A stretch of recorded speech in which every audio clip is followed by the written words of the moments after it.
하나님의 말씀은 사도행전 1장 3절에서 5절 말씀입니다. 신약성경 187쪽입니다. 사도행전 1장 3절에서 5절 말씀입니다. 신약성경 187쪽입니다. 해 받으신 후에 또한 저희에게 확실한 많은 증거로 친히 사심을 나타내사 40일 동안 저희에게 보이시며 하나님 나라의 일을 말씀하시니라. 사도와 같이 모이사 저희에게 분부하여 가라사대 예루살렘을 떠나지 말고 내게 들은 바 아버지의 약속하신 것을 기다리라. 요한은 물로 세례를 베풀었으나 너희는 몇 날이 못되어 성령으로 세례를 받으리라 하셨느니라. 아멘. 예수님께서 이 땅에 오시기 600년 전에 하나님께서 다니엘 선지자를 통해서 유대인에게 이렇게 말씀하셨습니다. 하늘의 하나님이 한 나라를 세우시리니 이것은 영원히 망하지도 아니할 것이요 그 국권이 다른 백성에게 돌아가지도 아니할 것이요 도리어 이 모든 나라를 쳐서 멸하고 영원히 설 것이라. 동서양을 막론하고 세상 나라의 모든 주권은 새로 발흥하는 강자의 손으로 넘어갔습니다. 그러나 하나님께서 세우시는 나라의 주권은 이 세상 그 누구도 넘볼 수 없는 영원한 주권임을 하나님께서 친히 밝히셨습니다. 당시 유대의 멸망으로 유대 백성들은 바벨로니아의 지배하에 있었습니다. 그때부터 유대인들은 하나님의 이 말씀에 근거해서 메시아 왕국, 즉 하나님의 나라에 대한 꿈을 키워왔습니다. 그리고 메시아 왕국에 대한 유대인들의 꿈은 예수님 시대까지 계속 이어졌습니다. 그들이 꿈꾸는 메시아 왕국이란 이 땅에 도래한 메시아가 지배자인 로마 제국을 몰아내고 유대 주권의 회복과 새로운 부흥을 안겨주는 철저하게 현세적이고 정치적인 의미에서의 왕국이었습니다. 그들이 처음 예수님께 열광했던 것은 그들이 꿈꾸던 메시아 왕국의 가능성을 예수님에게서 엿보았기 때문이었습니다. 그러나 그들의 기대와는 달리 예수님께서 유대 독립을 안겨다 줄 정치적 메시아가 아니라는 사실로 인해서 실망한 유대 민중들은 도리어 빌라도 총독에게 예수님을 국사범으로 고소했습니다. 예수님께서 로마 황제에 대한 세금을 금하고 자칭 왕이라 칭했다는 등의 죄목이었습니다. 유대 민중들이 정치적 메시아가 아니라는 이유로 예수님을 고소하면서 그 예수님을 정치적인 국사범으로 몰았다는 것은 크나큰 모순이었습니다. 자고로 자기 집착에 빠진 인간들은 이처럼 자기 자신에 의해 자행되는 자기 모순을 늘 깨닫지 못합니다. 빌라도 총독은 국사범으로 끌려온 예수님을 신문하면서 내가 과연 유대인의 왕이냐고 물었습니다. 이에 대한 예수님의 답변을 요한복음 18장 36절이 밝혀주고 있습니다. 내 나라는 이 세상에 속한 것이 아니라 만일 내 나라가 이 세상에 속한 것이었다면 내 종들이 싸워 나로 유대인에게 넘겨주지 않게 하였으리라. 이제 내 나라는 여기에 속한 것이 아니니라. 예수님께서는 당신의 나라, 즉 하나님의 나라는 이 세상의 그 어떤 나라와도 같지 않음을, 아예 이 세상에 속한 나라가 아님을 분명하게 밝혀주셨습니다. 예수님의 고백처럼 만약 하나님의 나라가 이 세상에 속한 나라였더라면 하나님의 독생자이신 예수님께서 유대인들에게 체포당하는 것을 하나님 나라의 군병들이 보고만 있지는 않았을 것입니다. 예수님께서 겟세마네 동산에서 유대인들에게 체포당하실 때 그 현장에서 있었던 일입니다. 흥분한 베드로가 칼을 뽑아서 예수님을 체포하려는 유대인에게 휘둘러 그의 귀를 베었습니다. 이에 예수님께서 베드로를 칭찬하시기는커녕 되레 크게 나무라셨습니다. 내 칼을 칼집에 도로 꽂아라. 칼을 쓰는 사람은 모두 칼로 망한다. 너희는 내가 내 아버지께 당장에 12군단 이상의 천사들을 내 곁에 세워주실 것을 청할 수 있다고 생각하지 않느냐? 당시 로마 제국의 한 군단은 보병 6,100명과 말 726필로 이루어져 있었습니다. 따라서 예수님께서 12군단 이상의 천사를 부르신다면 그 규모가 얼마나 크겠습니까? 예수님을 체포하러 왔던 유대인들이 감히 예수님께 범접조차도 못했을 것입니다. 그러나 예수님께서는 그렇게 하시지 않았습니다.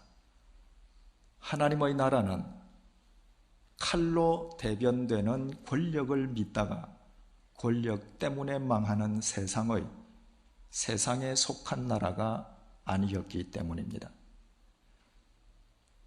예수님을 직접 신문했던 빌라도 총독은 예수님에게서 소위 세속적 의미에서의 그 어떤 영모의 기미도 찾아볼 수가 없었습니다.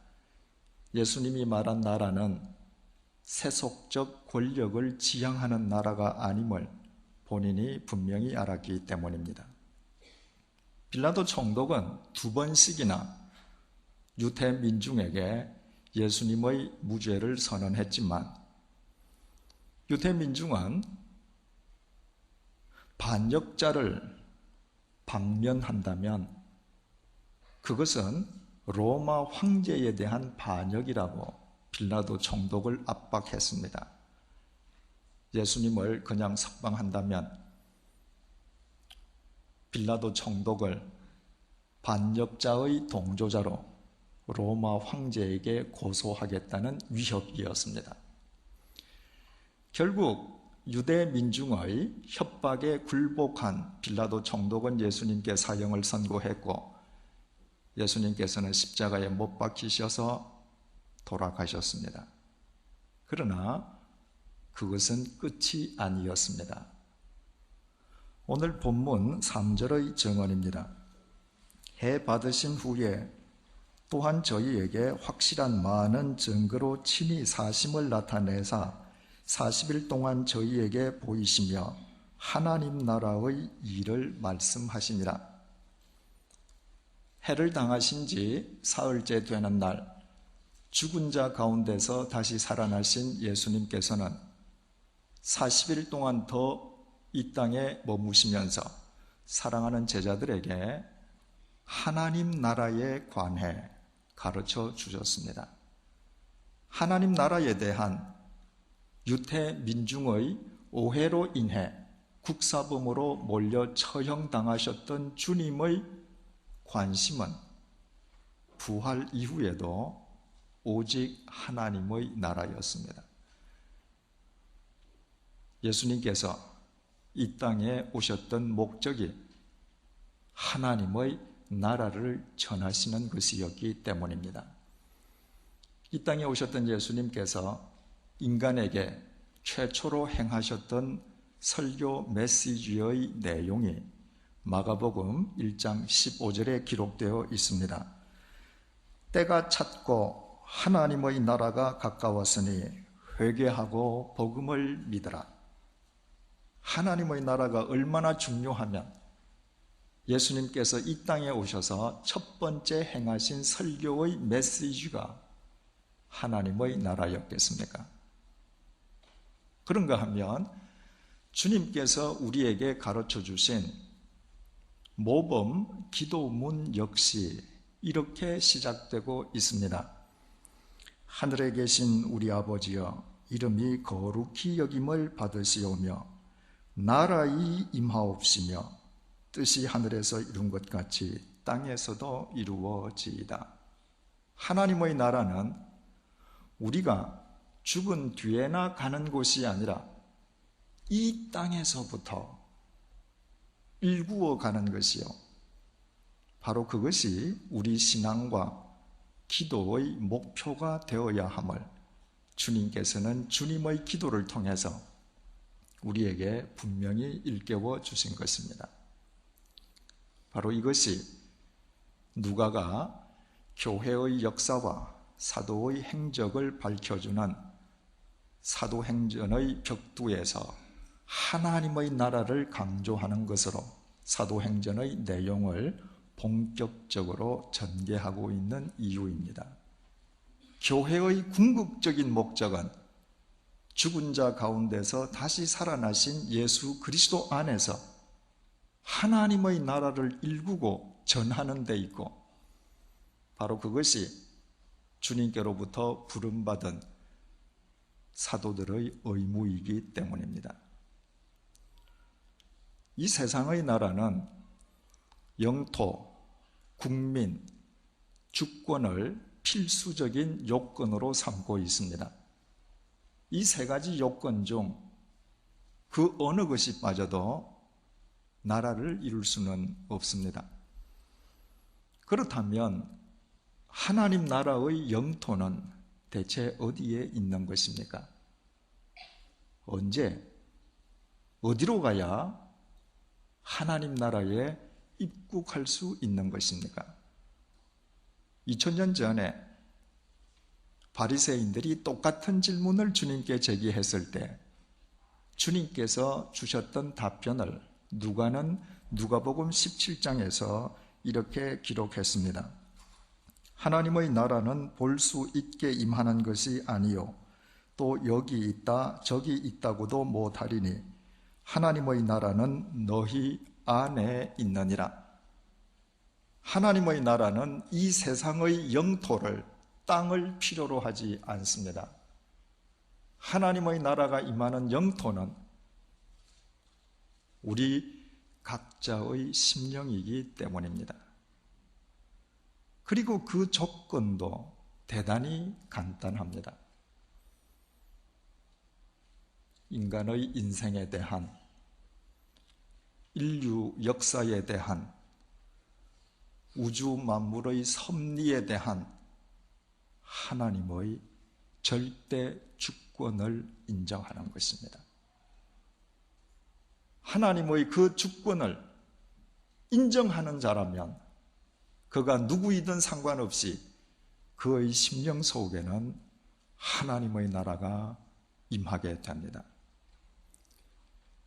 이 세상 특정 국가의 영토 속에서 태어나거나 특정 국가 국민의 자식으로 태어나면 해당 국가의 국민이 될 수 있습니다. 그러나 하나님 나라의 주권을 인정하지 아니하는 자라면 아무리 동일한 영토 속에 거하는 자라 할지라도 하나님의 나라를 얻고 누릴 수는 없습니다. 세상 나라의 주권은 흥망성쇠를 거듭합니다. 그러나 영원하신 하나님 나라의 주권은 절대 불변입니다. 그래서 누구든지 하나님의 절대 주권 속에 거하기만 하면 그의 상황과 상관없이 그가 처해 있는 공간과 상관없이 그는 하나님의 나라를 누릴 수 있습니다. 하나님의 나라는 우리의 심령 속에 임하고 그 하나님의 나라를 제약할 수 있는 시간과 공간은 이 세상 그 어디에도 존재하지 않기 때문입니다. 우리 믿음의 대상이신 하나님은 영이십니다. 따라서 하나님의 절대 주권을 인정하며 살아간다고 하는 것은 영이신 하나님, 다시 말해 하나님의 영이신 성령님 안에 거하는 것을 의미합니다. 성령님의 도우심과 인도하심이 없이는 이 세상 그 누구도 하나님의 나라를 일구는 교회도 사도도 될 수가 없습니다. 그래서 누가는 사도행전을 시작하면서 1장 1절에서부터 8절에 이르기까지 2절, 5절, 8절을 통해 성령님을 3번이나 언급했습니다. 사도들에게 성령으로 명하시고 요한은 물로 세례를 베풀었으나 너희는 몇 날이 못 되어 성령으로 세례를 받으리라. 오직 성령이 너희에게 임하시면 너희가 권능을 받고 예루살렘과 온 유대와 사마리아와 땅끝까지 이르러 내 증인이 되리라. 교회의 역사와 사도들의 행적을 밝혀주는 사도행전의 서두에 이 짧은 문장 속에서 누가가 3번씩이나 성령님을 되풀이한 것은 성령님 안에 거하지 않고는 그 누구도 교회를 이루거나 사도의 삶을 살 수 없기 때문입니다. 성령님 안에 거한다고 하는 것은 자기 삶의 전반에 걸쳐 매 순간마다 자신과 함께하고 계시는 성령님을 의식하고 살아가는 것입니다. 바꾸어 말씀드리면 자신의 삶 속에서 일어나는 크고 작은 모든 일들 속에 자신을 향한 성령님의 뜻이 있음을 겸허하게 받아들이는 것입니다. 지난달 초에 아프리카 탄자니아의 다르에 살렘에서 사역하고 있는 조남설 선교사님으로부터 메일을 한 통 받았습니다. 조 선교사님의 허락을 얻어서 그 내용을 이 시간 여러분들에게 읽어드리겠습니다. 얼마 전 하나님께서 어떤 사건에 저희 가족을 도우미로 사용하셨기에 목사님과 함께 은혜를 나누고 싶어 이 글을 보내드립니다.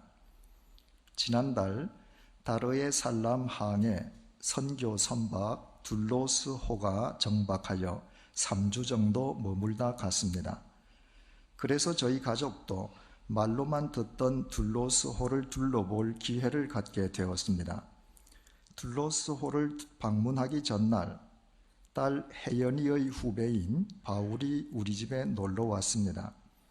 그날 밤 늦게 바울 어머니가 전화를 하여 집에 갑자기 손님들이 오셨다며 바울을 우리 집에서 좀 재워달라고 부탁했습니다.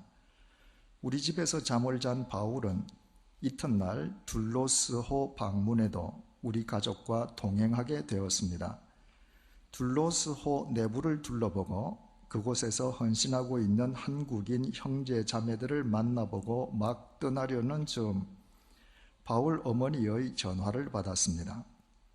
자신이 지금 모처에 있는데 바울을 그곳으로 데려다주면 좋겠다는 것이었습니다. 우리 가족은 전혀 예정에도 없던 우리 집과는 정반대 방향으로 가서 바울을 내려주게 되었습니다. 아내는 이왕 여기까지 왔으니 슈퍼에서 장을 보고 가자고 했습니다. 장보기를 마치고 귀가하기 위해 운전석에 앉아 핸들을 잡았을 때입니다. 이상하게도 평소에 제가 늘 다니던 길이 아닌 해안길을 따라가고 싶다는 마음이 불쑥 들어 그 방향으로 핸들을 돌렸습니다. 그러자 아내는 왜 다른 길로 가느냐며 딴 볼 일이 있는지 물었습니다. 저는 그냥 이 길로 마음이 쏠리기 때문이라고 대답하며 한적한 해안길로 접어들었습니다. 그 순간 흑인 한 명이 길 한복판에서 두 팔을 번쩍 들고는 제 차를 가로막는 것이었습니다. 이런 경우는 대부분 노상 강도이기에 차를 세우지 않는 것이 통례입니다. 그러나 좁은 도로 한가운데 버티고 있는 흑인을 피할 길이 없어 서서히 차를 멈추었습니다. 그러고 보니 흑인 외에 도로가에 또 한 사람이 보였습니다. 한 동양인이 머리와 팔이 온통 피투성이가 된 채 쭈그리고 앉아있는 것이었습니다. 그때 혜연이가 소리쳤습니다. 아빠, 둘로스호에서 인사한 한국 분이시야. 그 한국 청년은 홀로 개인 전도를 하기 위해 여기저기를 다니다가 그곳에서 강도에게 봉변을 당한 것이었습니다. 우리 가족은 급히 그 청년을 차에 싣고 병원 응급실로 질주했습니다. 이곳에서는 병원 수술 전 반드시 수술비 일부를 선납해야 되는데 마침 우리에게 약간의 돈이 있어 그 돈으로 청년은 응급수술을 받을 수 있었습니다. 얼마 후 우리의 연락을 받은 둘로스호 관계자들이 병원에 도착하는 것을 보고 우리는 집으로 돌아왔습니다. 제 차가 해안길로 접어든 순간은 강도들이 한국 청년의 머리와 팔을 찌르고 막 도망간 직후였습니다. 만약 우리가 그곳을 조금 빨리 통과했거나 반대로 늦었더라면 그는 심한 출혈로 인해 목숨을 부지하기 어려웠을 것입니다. 그러나 하나님께서는 그 사건에 저희들을 개입시키시려 전혀 예상치도 않았던 일들을 계속 만드셨습니다.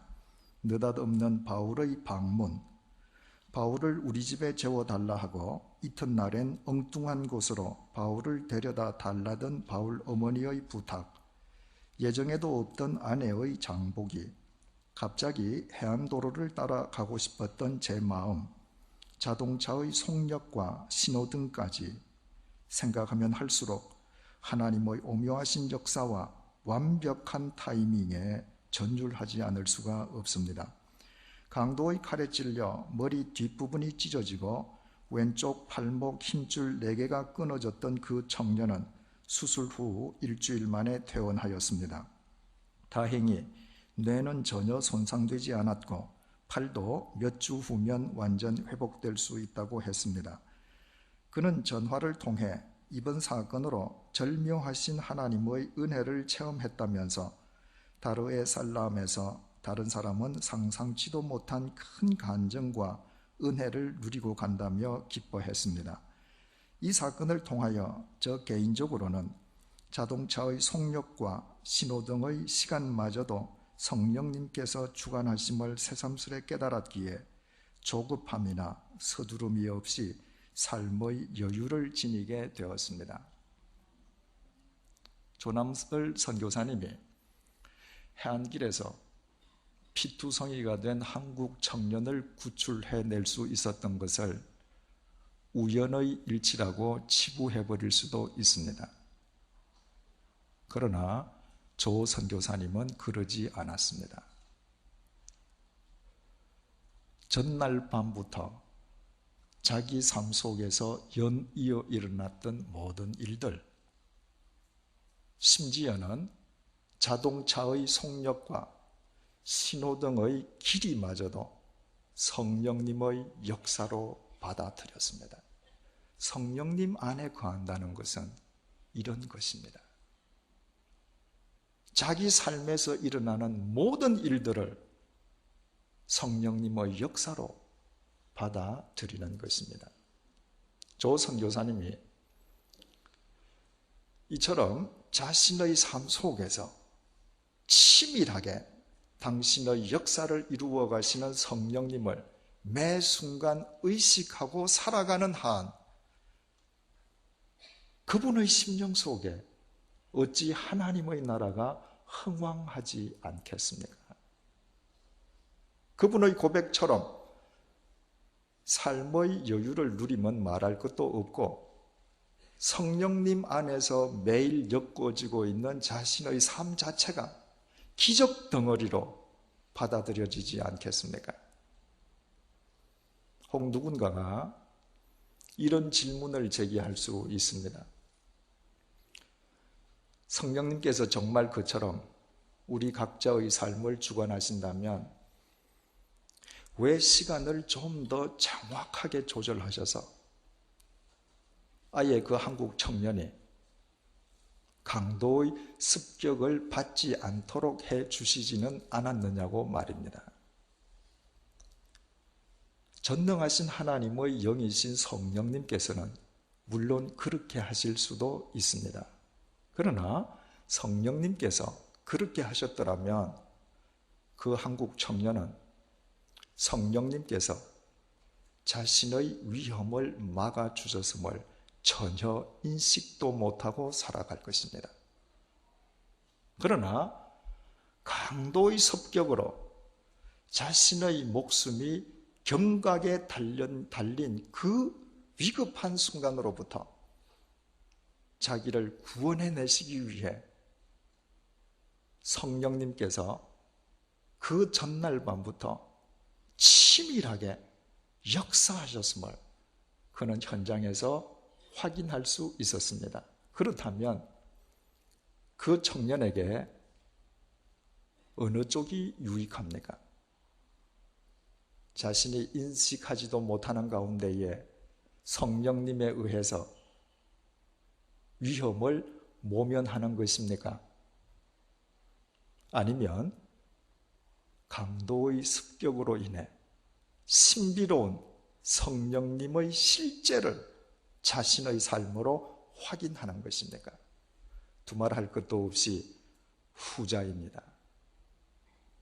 그 사건으로 인해서 그 청년은 날마다 자신의 삶을 붙들고 주관하고 계시는 성령님을 매 순간순간 의식하며 살아갈 것이요, 결과적으로 성령님 안에 거하는 그 청년의 심령 속에는 날마다 하나님의 나라가 충만할 것입니다. 이것이 중요합니다. 나의 계획이 이루어질 때는 말할 것도 없고, 나의 계획이 무참하게 무산되고 뜻밖의 해를 입는 경우에도 그 속에 성령님의 뜻이 있음을 믿고 감사함으로 받아들이는 자가 하나님의 나라를 일구고 전하는 사도일 수 있고 교회를 이룰 수 있습니다. 그 사람만 불신자와 그 삶이 진정으로 구별될 수 있기 때문입니다. 지난 화요일에 양재 횃불회관에서 예수원 설립 40주년 기념 고 대천덕 신부님 추모 음악회가 모테트 합창단 주관으로 열렸습니다. 그 순서 중에 생전의 대천덕 신부님 모습을 기리는 영상이 잠깐 소개되었는데, 그 영상을 시작하는 서두 문구가 대단히 감동적이었습니다. 우리는 보이지 않는 하나님을 보고 만지기 위해 예수원으로 간다. 예수원에 있는 강원도 황지는 한국의 오지 중의 오지입니다.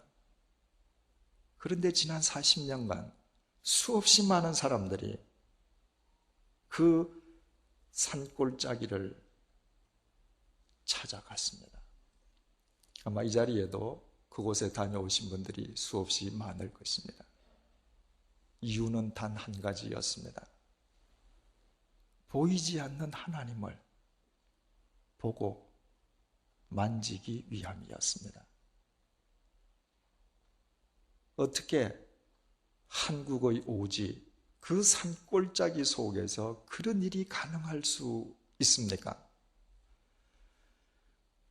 성공회 소속인 대천덕 신부님께서 일평생토록 하나님의 절대 주권 속에서 성령님 안에서만 거하셨기 때문입니다. 오직 자신의 삶을 주관하시는 성령님만을 의식하고 일평생 사셨기에 사람들은 그분의 삶을 통해 배어나는 하나님 나라의 실체를 볼 수 있었고, 강원도 오지 그 불편한 예수원에서 하나님 나라의 생명과 평강을 맛볼 수 있었던 것입니다. 보이지 않는 하나님 나라의 실체를 보고 경험하게 해주었던 대천덕 신부님은 우리 시대의 진정한 교회요 사도임에 분명합니다. 사랑하는 형제 자매 여러분, 진정으로 하나님을 믿으신다면 하나님의 절대 주권을 인정하십시다. 하나님의 영이신 성령님 안에 거하십시다.